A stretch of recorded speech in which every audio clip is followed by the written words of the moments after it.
Assalamu alaikum CSS friends, I am Fakhr Hayat, Advocate High Court. Dear aspirants, today is our 12th lecture of lecture series on criminology.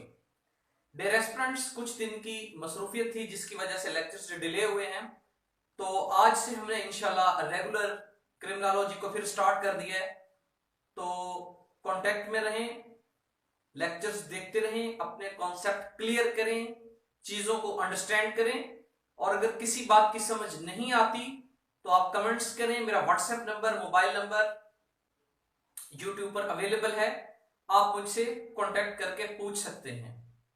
तो आए आज हम अपने lecture की तरफ चलते हैं। CSS criminology lecture 12। Dear aspirants, अगर अभी तक आपने अपना सीएसएस का सिलेबस डाउनलोड नहीं किया तो काइंडली अपने सीएसएस के क्रिमिनोलॉजी के सिलेबस को डाउनलोड करें और अपने सिलेबस की आउटलाइंस को देखें। आप अपने सिलेबस की आउटलाइन को देखेंगे तो आप देख पाएंगे कि हमारा क्रिमिनोलॉजी का 50% सिलेबस खत्म हो चुका है। आपके सिलेबस को 4 सेक्शंस में डिवाइड किया गया है। सेक्शन 1, 2, 3, 4। फर्स्ट 2 सेक्शन जो हैं वो 50 मार्क्स के हैं, जो कि हमने कंप्लीट खत्म कर लिए हैं। आज हमारा थर्ड सेक्शन स्टार्ट होने जा रहा है। सेक्शन थर्ड आप अपने सिलेबस में देखें, वहां लिखा होगा section third, topic criminal investigation. Dear aspirants, criminology का इंतहाई इंपॉर्टेंट पोर्शन है इन्वेस्टिगेशन। इन्वेस्टिगेशन के बगैर क्रिमिनोलॉजी फजूल है। इन्वेस्टिगेशन के बगैर क्रिमिनोलॉजी का कोई पर्पस नहीं है। इन्वेस्टिगेशन के बगैर क्रिमिनोलॉजी एग्जिस्ट नहीं कर सकती। आप ये कह सकते हैं कि इन्वेस्टिगेशन क्रिमिनोलॉजी का बैकबोन है। इसके बगैर क्रिमिनोलॉजी की कोई इंपॉर्टेंस नहीं है। उसकी रीजन ये है कि क्रिमिनोलॉजी बेसिकली डील करती है साइंस, ये साइंस की वो ब्रांच है जो क्राइम्स को डील करती है। अब क्राइम्स जब होते हैं किसी मुआशरे में तो पुलिस का क्या काम होता है? इन्वेस्टिगेट करके, सबूत इकट्ठे करके, शवाहिद इकट्ठे करके अदालत को बताना कि फलां बंदा जो अरेस्ट किया गया है इस वजह से अरेस्ट किया गया है, इसने फलां जुर्म किया है और ये उसके सबूत हैं, ये उसकी एविडेंस है। तो किसी भी इंसान ने जो जुर्म किया है उसका जुर्म साबित करने के लिए एविडेंस की जरूरत होती है। अब एविडेंस कलेक्ट करना किसका काम है? पुलिस का काम है, इन्वेस्टिगेशन एजेंसीज का काम है। अब जो एविडेंस कलेक्ट करना है ये क्या है? इन्वेस्टिगेशन है। तो इसलिए अगर इन्वेस्टिगेशन ना होती तो फिर अदालतें भी नाकाम हो जाती, फिर पूरी दुनिया का लीगल सिस्टम ही नाकारा हो जाता, क्योंकि किसी भी जुर्म को अदालत में साबित करने के लिए जज साहब के सामने, कोर्ट के सामने एविडेंस की जरूरत है। पुलिस ने एक इंसान को पकड़ा है तो क्यों पकड़ा है? उसके खिलाफ सबूत क्या आपके पास? वो जो सबूत है, वो जो शवाहिद हैं, उनको कहते हैं एविडेंस। तो एविडेंस तो आपको तब ही मिलेंगे किसी इंसान के खिलाफ जिसने जुर्म किया है, जब आप इन्वेस्टिगेशन करेंगे। तो इसलिए इन्वेस्टिगेशन क्रिमिनोलॉजी का इंतहाई अहम और इंपॉर्टेंट टॉपिक है। इसकी लॉजिक को आपने अंडरस्टैंड करने की कोशिश करनी है कि इन्वेस्टिगेशन क्यों जरूरी है। मैंने आपको चंद लफ्जों में बता दिया है कि अगर इन्वेस्टिगेशन को लीगल सिस्टम से या क्रिमिनल सिस्टम से निकाल दिया जाए तो क्रिमिनल सिस्टम एग्जिस्ट नहीं कर सकता। आपकी क्रिमिनोलॉजी फिर किसी काम की नहीं रहती, क्योंकि किसी भी जुर्म को साबित करने के लिए आपको एविडेंस की जरूरत है। अगर आपके पास एविडेंस नहीं है तो आप जिसने जुर्म किया है आप उसको सजा ही नहीं दे सकते। अब एविडेंस कलेक्ट करने के लिए, एविडेंस लाने के लिए आपको इन्वेस्टिगेशन करना होगी।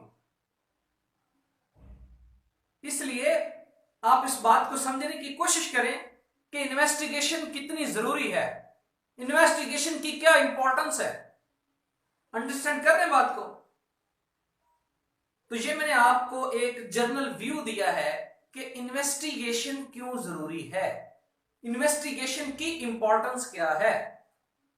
तो ये हमारी क्रिमिनोलॉजी का आज बहुत इंपॉर्टेंट लेक्चर है, इसको अच्छे तरीके से आपने अंडरस्टैंड करना है। मैं इस तरीके से डीपली गहराई में जाकर आपको बता रहा हूं कि ये वो रोजमर्रा की चीजें हैं कि अगर आपको इल्म है तो आपका नॉलेज और स्ट्रॉन्ग हो जाएगा, आपके कॉन्सेप्ट्स क्लियर हो जाएंगे। और अगर आपको इस बात का पहले इल्म नहीं था तो आज आपको यह पता चल जाएगा कि इन्वेस्टिगेशन की क्या इंपॉर्टेंस है। अंडरस्टैंड कर रहे हैं बात को? Topic is criminal investigation. Criminal investigation पर मैंने चंद जुमलों में आपको बताया है कि इन्वेस्टिगेशन अगर ना हो तो किसी इंसान के खिलाफ सबूत इकट्ठे नहीं किए जा सकते। सबूत इकट्ठे करने के लिए आपको क्या करना पड़ता है? इन्वेस्टिगेशन करनी पड़ती है। तो इन्वेस्टिगेशन इसलिए जरूरी है। आपका पूरा कोर्ट के सिस्टम के लिए इन्वेस्टिगेशन बैकबोन की हैसियत रखती है। लेक्चर में देखते हैं, टॉपिक इज क्रिमिनल इन्वेस्टिगेशन। ये मैंने आपको बता दिया कि क्रिमिनल इन्वेस्टिगेशन क्या होती है। जब भी कोई इंसान जुर्म कर लेता है, सपोज दैट एक बंदा है, वो कहता है जी मेरे साथ डकैती हो गई है, मेरा मोबाइल, पर्स और मोटरसाइकिल, 5 बंदे थे डकैत, वो छीन कर ले गए हैं गन पॉइंट पर। अब वो बंदा जाकर या तो 15 पर कॉल करता है पुलिस को या फिर डायरेक्ट थाना में चले जाता है, वहां पर एप्लीकेशन देता है।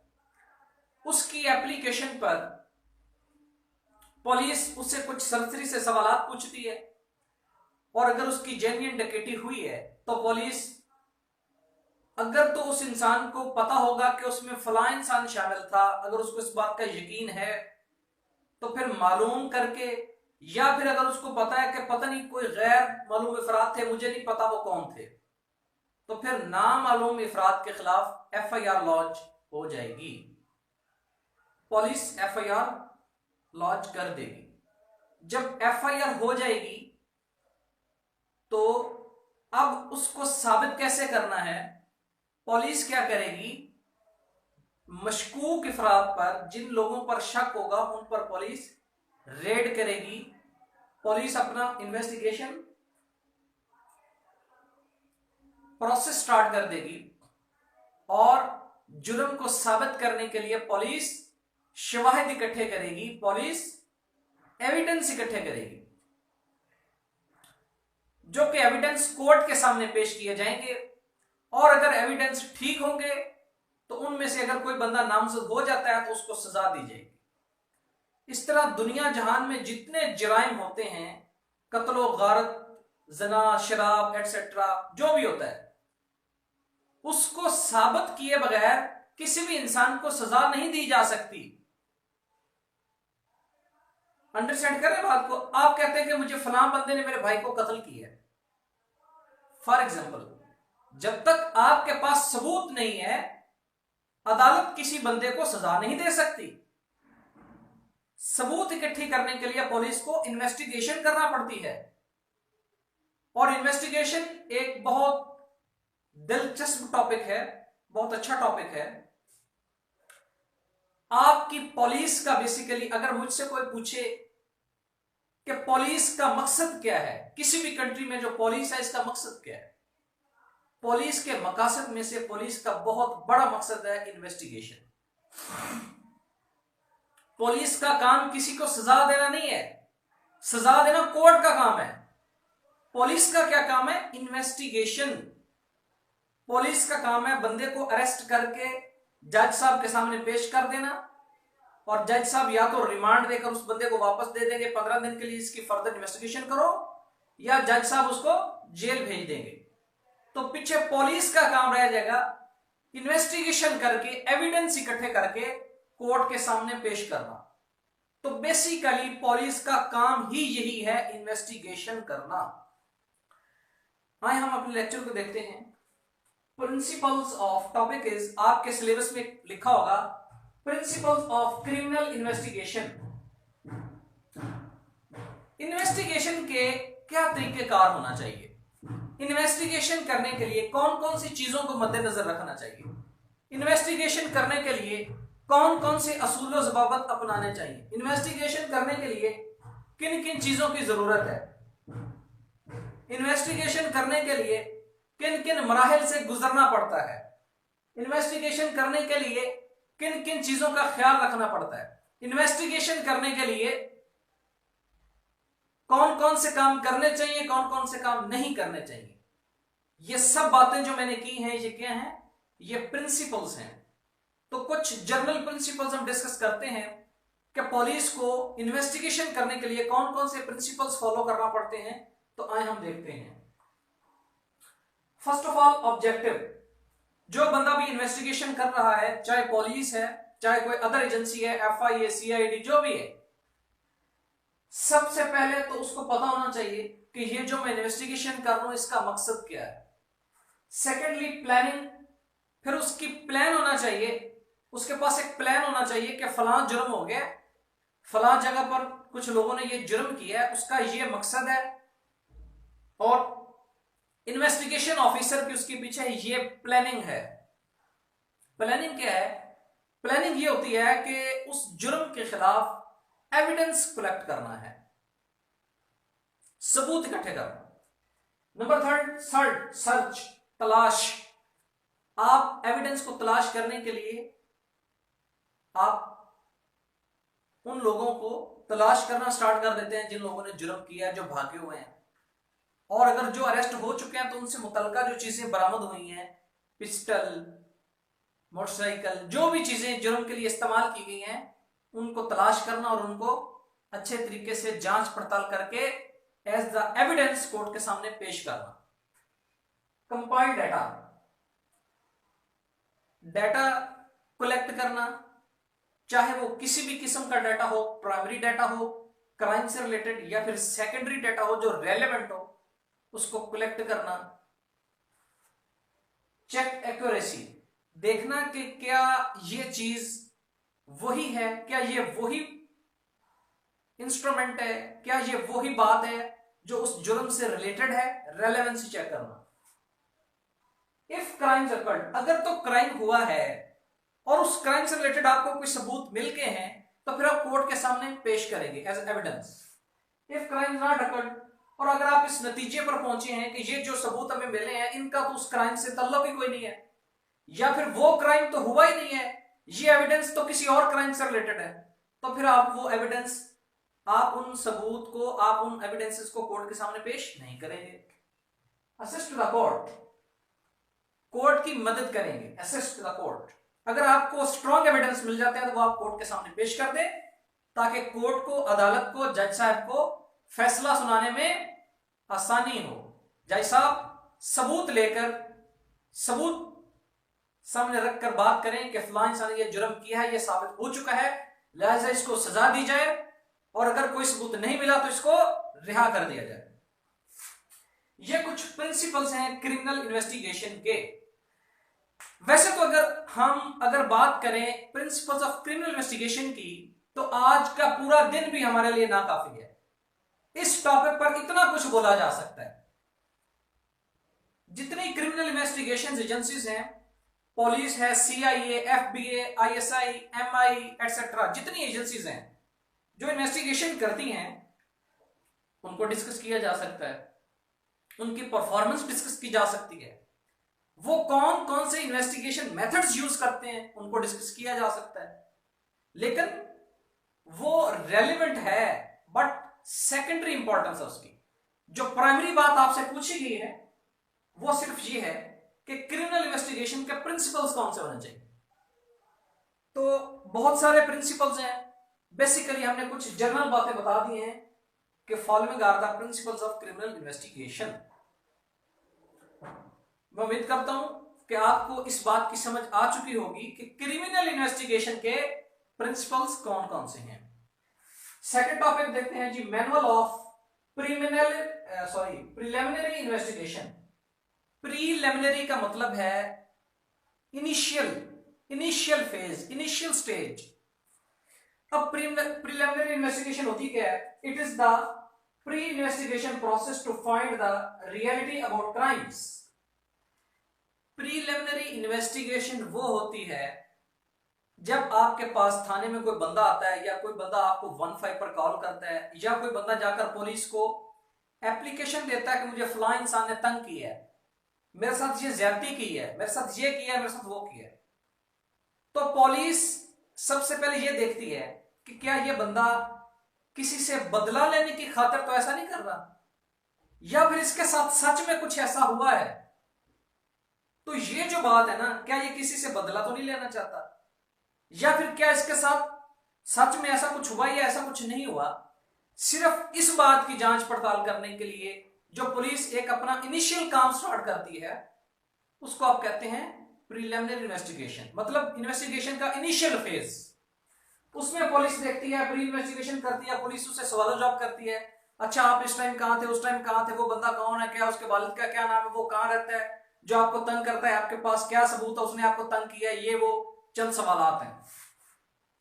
हियर एप्लीकेशन, जो उसने एप्लीकेशन दी है पुलिस को, पुलिस उसको सुनती है, फाइंड फैक्ट्स करती है, पुलिस फैक्ट्स को देखती है कि आए ये बंदा सच बोल रहा है झूठ बोल रहा है। अगर सच बोल रहा है, वाकई उसके साथ ऐसा कुछ हुआ है, तो पुलिस अपनी फर्दर इन्वेस्टिगेशन शुरू कर देती है, जिसको आप कहते हैं क्रिमिनल इन्वेस्टिगेशन।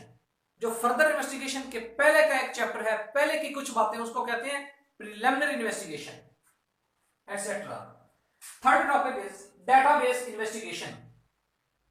आज के दौर में डेटाबेस इन्वेस्टिगेशन की बहुत ज्यादा इंपॉर्टेंस है। डेटाबेस इन्वेस्टिगेशन का मतलब है कि दुनिया जदीद हो चुकी है, पूरी दुनिया आपस में कनेक्ट हो चुकी है इलेक्ट्रॉनिक मीडिया, सोशल मीडिया के जरिए, टेलीकॉम सेक्टर के जरिए, इंफॉर्मेशन टेक्नोलॉजी के जरिए। आज से 100 साल पहले, आज से 50 साल पहले जब टेक्नोलॉजी इतनी फास्ट नहीं थी तो इन्वेस्टिगेशन करने के लिए बड़े लंबे लंबे चक्कर लगाना पड़ते थे। अगर कोई डकैत चोर भागकर किसी अदर कंट्री में चला जाता था, किसी और शहर में चला जाता था, तो उसके पीछे जाना पड़ता था। आज भी जाना पड़ता है, लेकिन 5%। अब 95% आपका काम कौन कर रहा है? डेटाबेस। 95% उसकी जगह किसने ले ली है? इंफॉर्मेशन टेक्नोलॉजी ने।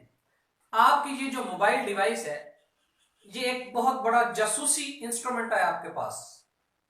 आप किसी भी इंसान को ट्रैक करना चाहें, आप किसी भी इंसान का पता करना चाहें, इस वक्त इंसान किस जगह पर मौजूद है, उसका उठना बैठना किन लोगों के साथ है, ये क्या खाता पीता है, इसको कौन कौन सी चीजें पसंद है, इसके कितने दोस्त हैं, इसके दोस्त किस किस्म के हैं, आपको सारी इन्वेस्टिगेशन सोशल मीडिया से मिल जाएगी। अंडरस्टैंड कर रहे हैं बात को? तो आज के दौर में पुलिस ने इन्वेस्टिगेशन के निजाम को बेहतर बनाने के लिए आईटी का सहारा लिया है। आपकी फेसबुक प्रोफाइल से आपकी पूरी जिंदगी का, आपकी पूरी पर्सनैलिटी की जजमेंट हो जाती है। आप किस किस्म के बंदे हैं, आप जिस किस्म के बंदे हैं, आप उस किस्म की पोस्ट शेयर करेंगे। आप फेसबुक पर कोई भी पोस्ट लगाते हैं तो वो पोस्ट आपको रिप्रेजेंट करती है, वो पोस्ट बताती है कि आप किस दिमाग के मालिक हैं, आपकी सोच क्या है, आप एक्सट्रीमिस्ट हैं, आप पोलाइट हैं, आप तंग नजर हैं, आप तनकीद करने वाले लोग हैं। सपोज दैट आप किसी जगह पर जा रहे हैं और आपके हाथ में पिस्टल है और आप एक फोटो बनाते हैं और फेसबुक पर अपलोड कर देते हैं कि आपके हाथ में पिस्टल था।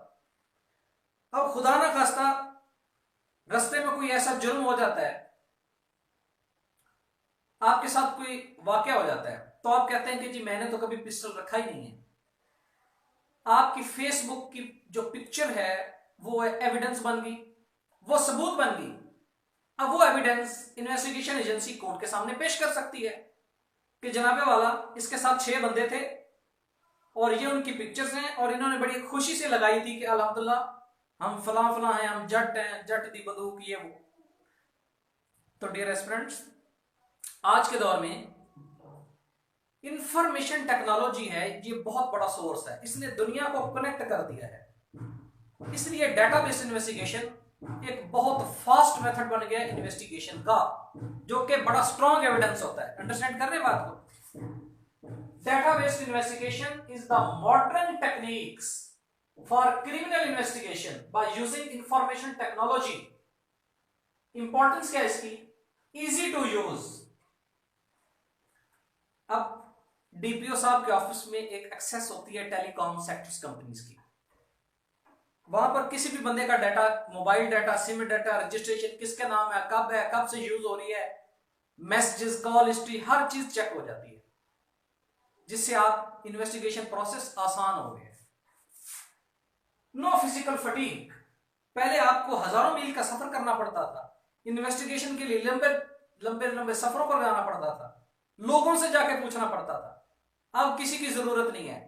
अब आपका फेसबुक, व्हाट्सएप, इंस्टाग्राम, ट्विटर, आपकी सिम, आपका मोबाइल रिकॉर्ड, हर चीज गवर्नमेंट की एक्सेस में है।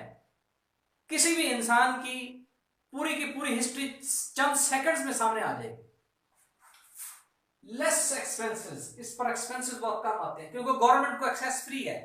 इन्वेस्टिगेशन एजेंसीज को, एफआईए को, सीआईडी को, पुलिस को एक्सेस फ्री है।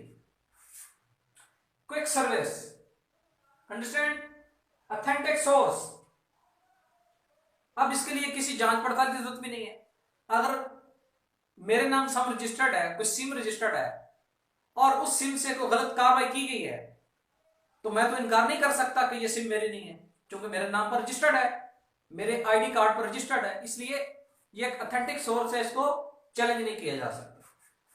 ग्लोबल एक्सेस, फिर आप पूरी दुनिया में किसी भी बंदे की इन्वेस्टिगेशन करने के लिए आपको चंद मिनट्स लगेंगे। ग्लोबल एक्सेस पूरी दुनिया में। Social media tools, Facebook, WhatsApp, very important. ये सोशल मीडिया आपको रिप्रेजेंट कर रहा है। आपने आज तक अपनी फेसबुक पर जितनी पोस्ट लगाई हैं, वो पोस्ट आपके खिलाफ एविडेंस पेश की जा सकती है। अगर उसमें कोई ऐसी गलत बात आपने की है जो कि कवानीन के खिलाफ है, तो आपने अपने पांव पर कुल्हाड़ी मार चुके हैं। मैं मजाक नहीं कर रहा, मैं सीरियस बात कर रहा हूं। इसलिए जब भी फेसबुक पर, व्हाट्सएप पर कोई पोस्ट लगाएं तो ये देख कर लगाएं, सोच समझ कर लगाएं कि ये इसमें कोई गलत बात तो नहीं है, क्या इसमें कोई हुर्मत तो नहीं होती, ये क्या कवानीन के खिलाफ तो नहीं है, etcetera. Legislation about electronic media, और अब तो कवानीन भी चेंज हो गए हैं। इलेक्ट्रॉनिक क्राइम्स एक्ट आ गया 2016, साइबर क्राइम्स एक्ट 2016 आ गया, जिसमें ये सब कुछ बताया गया है किस तरह से पुलिस, इन्वेस्टिगेशन एजेंसीज इन्वेस्टिगेट कर सकती है चीजों को, और उनको एक दायरा इख्तियार दे दिया गया।